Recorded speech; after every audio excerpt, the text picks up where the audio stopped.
Hi class, today I'm going to be reading you the story Crossing Chitto. It's a tale of freedom and friendship from the Choctaw tribe, and it is written by Mr. Tingle. And the art in this beautiful book is done by Janine Rorex Bridges, and she is of Cherokee ancestry. So we're going to hop right in, and I hope you enjoy it. There is a river called Chitto that cuts through Mississippi. In the days before the war between the states, in the days before the Trail of Tears, Chitto was a boundary.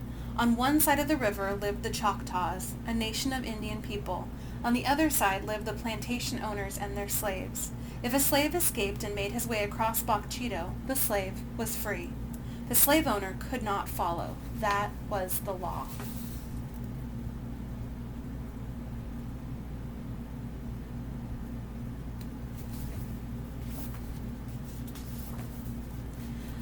One Sunday morning during this time, a Choctaw mama woke her daughter up.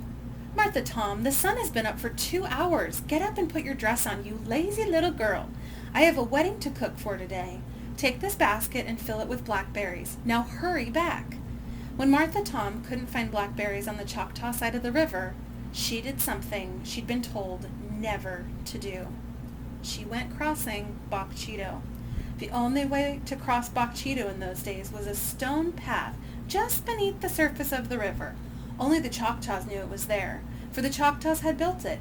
When the river flooded, they built up the stones. When the river sank in times of drought, they built the stones down, always just beneath the muddy surface of the water.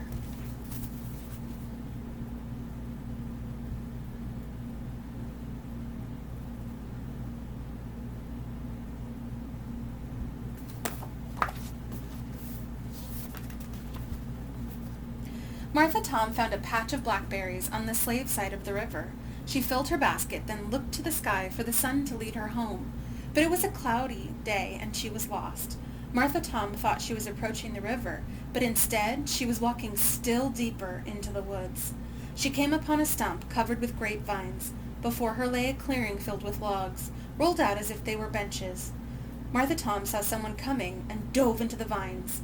A skinny black man with a cane stepped out of the trees. While Martha Tom watched, he climbed onto the stump and called out, "We are bound for the promised land."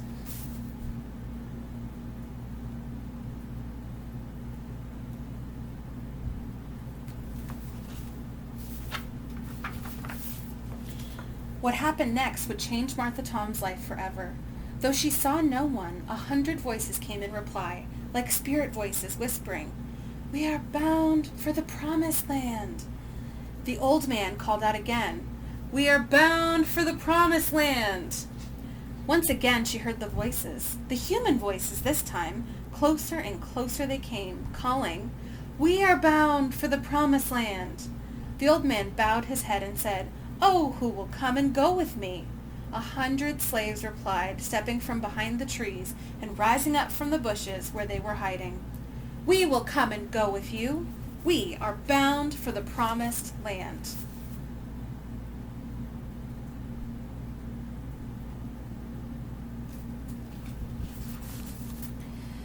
It was the calling together of the forbidden slave church deep in those Mississippi woods.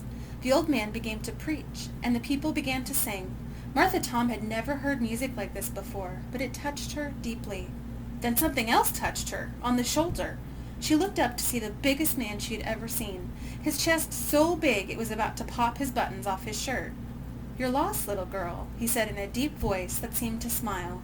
"You're Choctaw, from across Chitto." Martha Tom nodded. "What's your name, little girl?" "Martha Tom."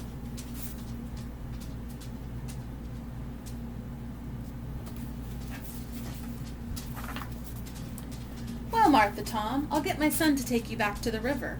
You can find your way home from there." "Little Mo," he called. A boy appeared. "Little Mo, this girl is lost. She is Choctaw from across Chitto. Take her to the river bank and she can get home from there." "Daddy, I better not do that," little Mo said. "The men from the plantation house told us if the children are seen playing near the river, our whole family will get in trouble." His father knelt down to little Mo and said, Son, it's time you learned. There's a way to move amongst them where they won't even notice you. It's like you're invisible. You move not too fast, not too slow. Eyes to the ground, away you go. Now give it a try and get this little girl home.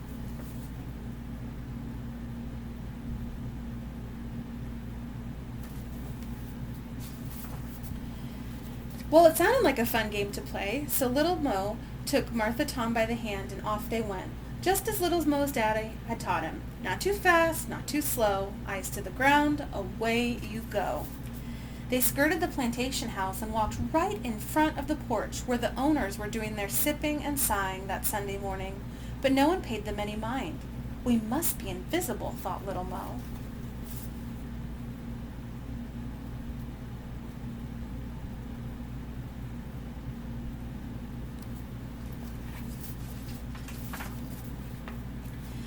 They soon arrived at the river, and it was Martha Tom's turn to lead. She took little Mo to the path, but he couldn't see the stones beneath the muddy water. This will be a fun game to play, she thought. She walked 5 paces back to get a good running start, then leapt to the river. Little Mo reached out to grab her dress as she flew by to keep her from drowning. When Martha Tom landed in the river, she stood up. "Little girl, what kind of witch are you?" little Mo cried. Martha Tom laughed. "I'm not any kind of witch. You can do it too. Come on." She took little Mo by the hand, and together the two of them went crossing Bok Chitto to the Choctaw side.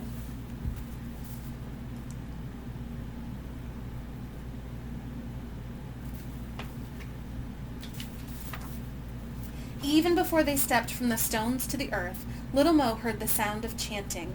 He thought it must be the heartbeat of the earth itself.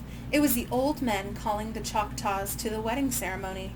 Martha Tom and little Mo looked down the street of log homes as Choctaw women stepped out of every doorway. Their white cotton dresses skimmed the ground, and their shiny black hair fell well below their waists. The women formed a line and began to stomp dance to the beat of the chanting, gliding to a clearing at the end of town. When they reached the clearing, they formed 2 circles, the women and the men, and the wedding ceremony began. The old men began to sing the old wedding song. It's still sung today in Mississippi and Oklahoma, just as they sang it then. Way hey ya, hey ya. Way hey ya, hey ya. You a hey, you a hey. You a hey, you a hey. A hey ya, hey ya. A hey ya, hey ya. Little Mo had never heard music like this before, but it touched him deeply. And when I'm reading this story, I'm just doing my best to read it, but there's a really great video that has a recording of people more recently recording this singing and the wedding dance. So I will link that with this video below. But if you Google Choctaw wedding dance, you can see them actually sing it much better than what I'm doing. Then something else touched them both, on the shoulder. It was Martha Tom's mother. Little girl, you have been crossing Bok Chitto. Now, I'm not mad at him, but you take him to the river and come right back. And give me those blackberries. You're in for it now. Martha Tom knew her mother could cackle like a mad crow on the outside, while inside she would coo like a dove with love for her daughter. She took little Mo to the river and showed him how to cross on his own, and so began a friendship that would last years. And there's that mom.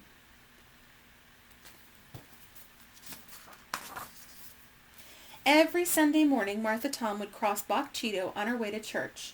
She sat with little Mo's family now. She listened to the preaching and she sang the songs in English. Then every evening she would sing them in Choctaw as she went crossing Bok Chitto on her way home.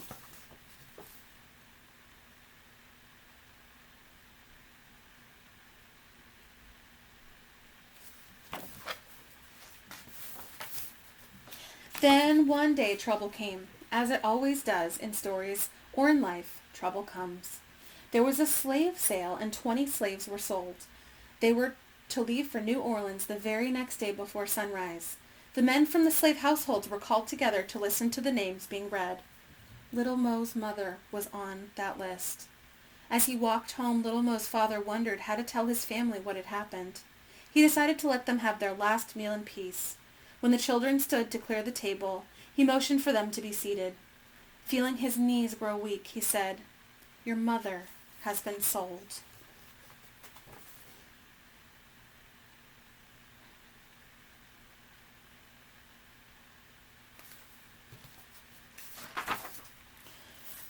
No!" she cried.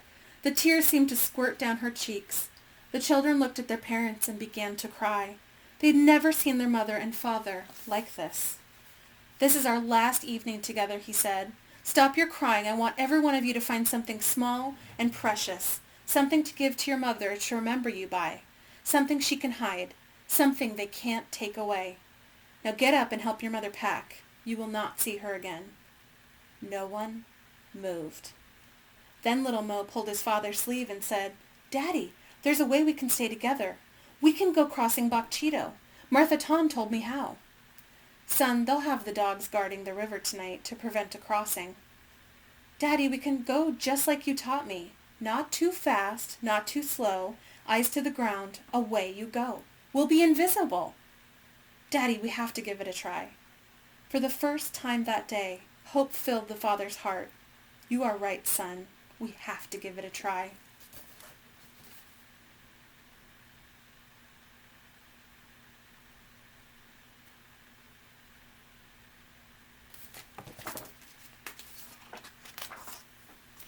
He grabbed 7 burlap bags and gave one to each member of his family, saying, "Pack quickly, pack light, and pack for running.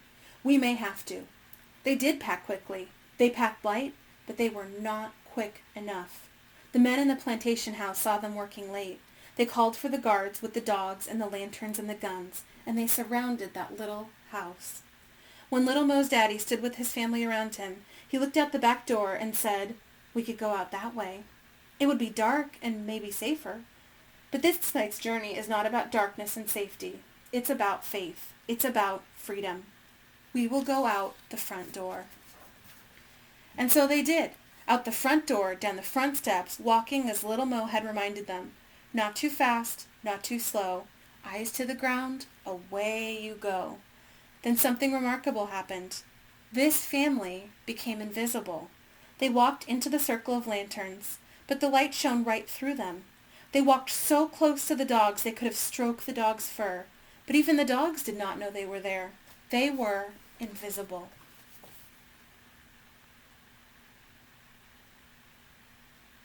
And I love how the artist, she painted them with that lighter tone so it does look like they're invisible. Soon they stood on the banks of Bok Chitto. Little Mo looked to the clouds covering the moon and said, "Daddy, I've never been here at night. I can't get us across." His father picked little Mo up and sat him on his hip till their faces almost touched. "Son, the hour is at hand," he said. "You know that we call you Little Mo, but you know that's not your real name. Your name is Moses. Now, Moses, get us across that water." Moses leapt down and ran to the river. He dipped his arm into the chilly waters till he found the stone path. Quick as a bird, he flew across the stones and burst into Martha Tom's house.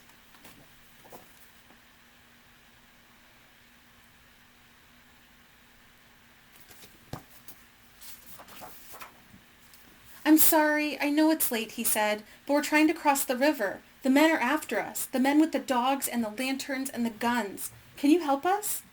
Martha Tom's mother jumped out of bed and talked as she dressed. "Son, run to your family and hide them in the bushes near the path. Go now, run. You'll know when to come across. Go, I have work to do."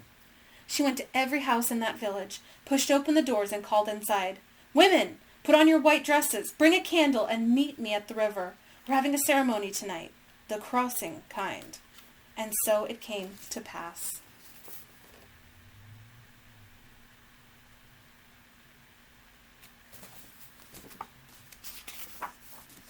The guards stood on the slave side of the river with their dogs and lanterns and guns. Suddenly they saw emerging from the white fog on the Choctaw side what looked to them like a band of angels. The angels carried candles that cast a halo glow in the fog around their faces. Rising from the bushes and coming to life in front of them, the guards saw 7 runaway slaves. They lifted their guns to fire. They never shot their guns that night, for stepping out of the band of angels, they saw the most beautiful little angel of them all.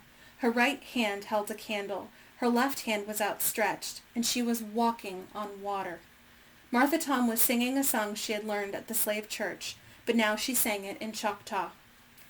"Nitak, ishait tayo, pikmano, chisus ut minit Umala Hotapnoma Tigut Aya Lakshe. We are bound for the promised land.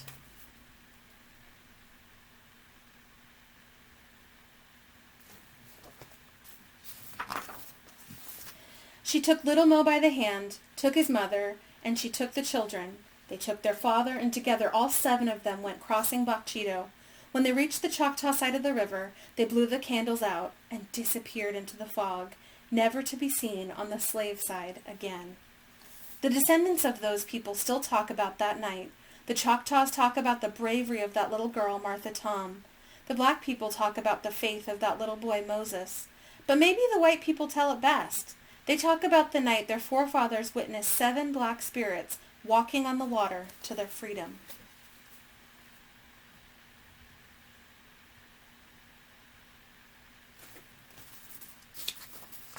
And so that's the ending of the story, but they have some information that I want to read you.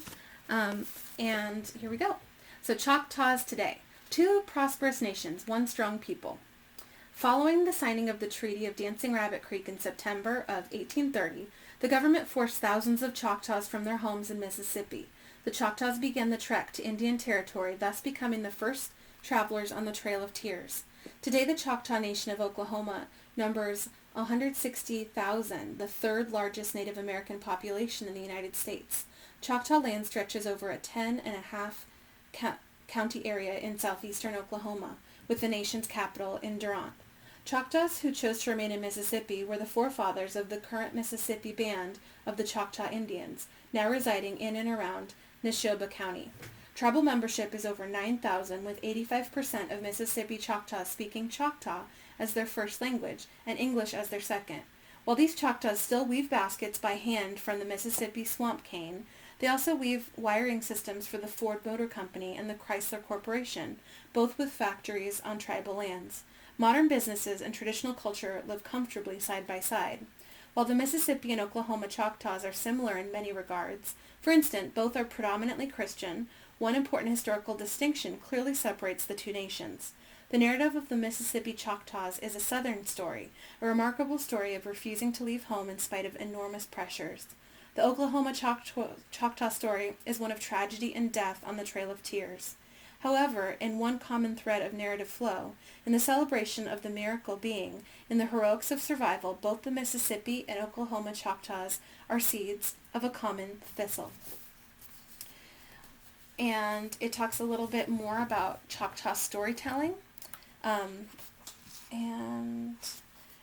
I think I'm not going to read that to you guys, but I do want to show you the picture that is of today, a more recent picture. And on the back, or in the caption, it says, Chief Gregory Pyle and Assistant Chief Mike Bailey lead hundreds of Choctaws on a Trail of Tears memorial walk. So, pretty exciting story, and I hope you guys enjoyed it. Yay! Okay, bye you guys.